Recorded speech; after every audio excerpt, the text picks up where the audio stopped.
আসসালামু আলাইকুম শেখ। ওয়ালাইকুম আসসালাম ওয়া রাহমাতুল্লাহি ওয়া বারাকাতুহু। শেখ কেমন আছেন?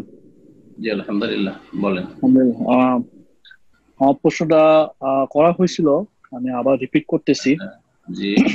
আমি রিয়েল এস্টেটের, America New York city real estate যারা ব্রোকার বা সেলস পার্সন কাজ করে ওই ব্যাপারে আবার প্রশ্ন করতে চাইতেছিলাম। আমি নিজেও রিয়েল এস্টেট করতাম এক সময় অ্যাজ এ সেলস পার্সন হিসাবে। পরে আমি ছেড়ে দেই। আমার অভিজ্ঞতা হচ্ছে যে রিয়েল এস্টেট করতে গিয়ে বেশিরভাগই বাড়ি নিউ ইয়র্ক সিটির আর কি ব্যাংকের মাধ্যমে বাড়ি কিনতে হয়। যখন একজন ক্রেতা বাড়ি কিনতে যায়, সে বিভিন্ন ধরনের পরামর্শ, বিভিন্ন ধরনের সাহায্য, বিভিন্ন ধরনের পেপার রেডি করার ব্যাপারে প্রত্যক্ষ পরোক্ষভাবে রিয়েল এস্টেটের মাধ্যমে সাহায্য চায়। হুম, হুম। এটা আসলে ব্যাংকের সুদের সাথে প্রত্যক্ষ পরোক্ষভাবে এটা এটা সম্পর্ক হয়ে যায়, জড়ায় যায়।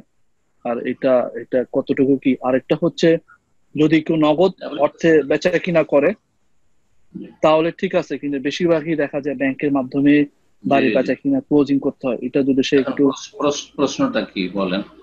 আমরা প্রত্যক্ষ পরোক্ষ ভাবে যা ইনভেস্ট মানে করে বা করছিলাম বা আমি ছেড়ে দিছি, যে প্রত্যক্ষ পরোক্ষ ভাবে যদি ব্যাংকে সাহায্য সহযোগিতা করে থাকি বা ব্যাংকের লোনের ব্যাপারে ক্রেতাকে বা বিক্রেতাকে, তো এটা ব্যাপারে একটু যদি হাদিস কোরআনের আলোকে জানাতেন জাযাকাল্লাহ জি। খাইর। আসসালামু বিসমিল্লাহির আলাইকুম। রহমানির রহিম, আলহামদুলিল্লাহ ওয়াসসালাতু ওয়াসসালামু আলা রাসূলিল্লাহ ওয়া আলা আলিহি ওয়া সাহবিহি ওয়া মান ওয়ালা, আম্মা বাদ। প্রশ্ন ছিল আপনার ঘর বাড়ি কেনা সম্পর্কে। ওইসব পশ্চিমা দেশে যারা কেনেন এবং রিয়েল এস্টেটের ব্যবসা করেন, তো রিয়েল এস্টেটের ব্যবসা আপনি করতেন এবং এখন ছেড়ে দিয়েছেন, এই কথা বলছেন। এই জন্য ছেড়েছেন যে অধিকাংশ লোকেরা আপনার ইন্টারেস্টের মাধ্যমে বা সুদের মাধ্যমে বাড়ি কিনে থাকে। জি।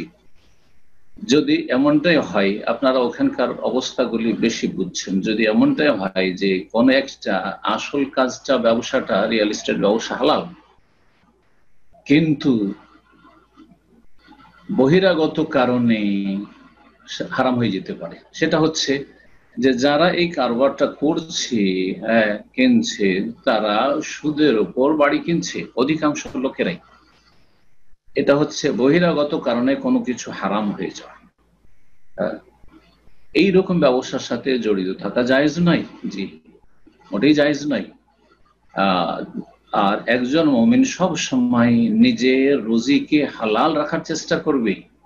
রাসূলুল্লাহ সাল্লাল্লাহু আলাইহি ওয়াসাল্লাম বলেছেন, ইন্নাল্লাহা তাইয়্যিবুন লা ইয়াকবালু ইল্লা তাইয়্যিবান। আল্লাহ রাব্বুল আলামিন পাক পবিত্র, সুতরাং হালাল পবিত্র ছাড়া অন্য কিছু কবুল করেন না। সহিহ মুসলিমের হাদিস।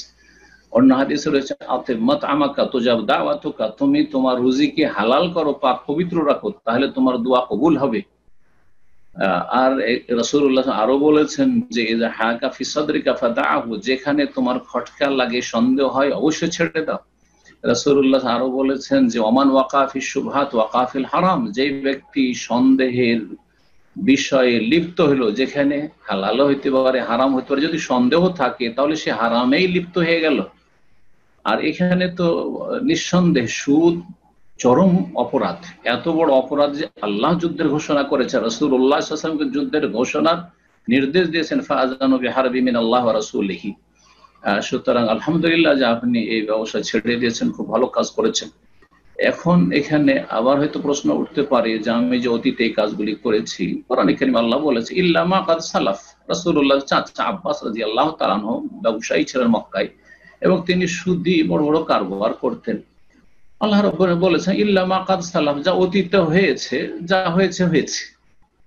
কিন্তু একজন মানুষ যখন দিনকে বুঝতে পেরেছে এবং আল্লাহর ভয় তার অন্তরে হয়েছে, আগামীতে আর সুদ খাবে না, সুদি কারবারের সাথে জড়িত থাকবে না, সুদি কারবারে কোনো রকমের সহযোগিতা করবে না। জি হ্যাঁ, এটি হচ্ছে শরীয়তের বিধান।